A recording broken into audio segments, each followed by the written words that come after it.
Hello guys, panibagong araw, panibagong vlog, 67 at 16th birthday setup ko nga ngayon. Kung saan, ito nga tang may merienda agad, umaga-umaga nagkakape guys.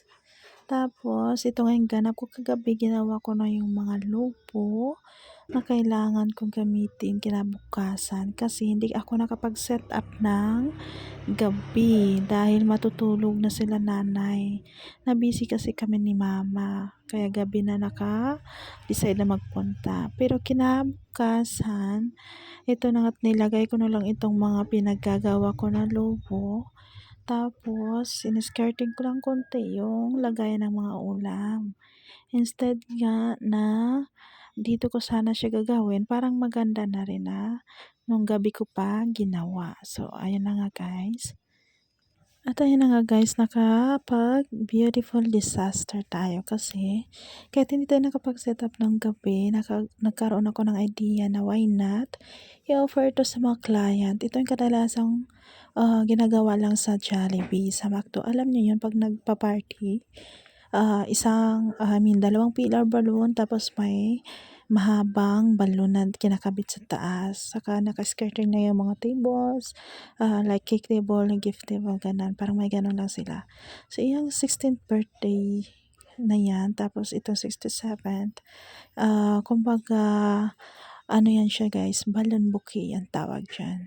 So, ito nga din-skirting ko yan. Hindi ko siya mapantay yung skirting guys kasi hindi pantay yung mesa. At ito na nga, kinalabasan ng ating setup. Naglagay ako ng carpet sa baba para naman kahit papaano magiging maganda tingnan. At ito nga guys, satisfied naman ako. Pagkatapos ka namin mag-setup, pinakain kami ni nanay. Ito nga, kaldero talagang binigay. Pagkatapos ay pinakanta muna niya kami pagkatapos niyang kumanta ng time na yan. O diba, bilib na bilib talaga ako niya kasi kahit sa edad niya na ilang ng taon na taba yan si nanay, busy pa rin siya sa mga gawain sa bahay. Alam mo yung hindi siya mapakali sa bahay. Laging may ginagawa. Bilib na bilib talaga ako dyan. At saka ito na nga yung time na nakauwi kami pala guys, mga alas 12 na yun. So nagpahinga muna kami saglit, bandang alas 2.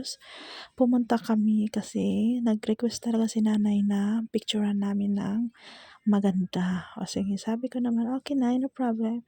So ito nga ang handa nila. Ang napansin ko talaga itong guys, mamahaling inumin. So ito kinabukasan, ay hindi kinakabukasan.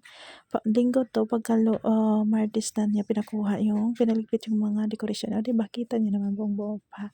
Ito nga pala ang tagiwaw, basta yun ay yung pugot yung binigay sa amin. So, inihaw ni mama. O, diba, napaka-generous ng client namin na yan. Repeat client ka natin si nanay dahil last year nagpa-set up din siya. Yun lamang guys, maraming salamat.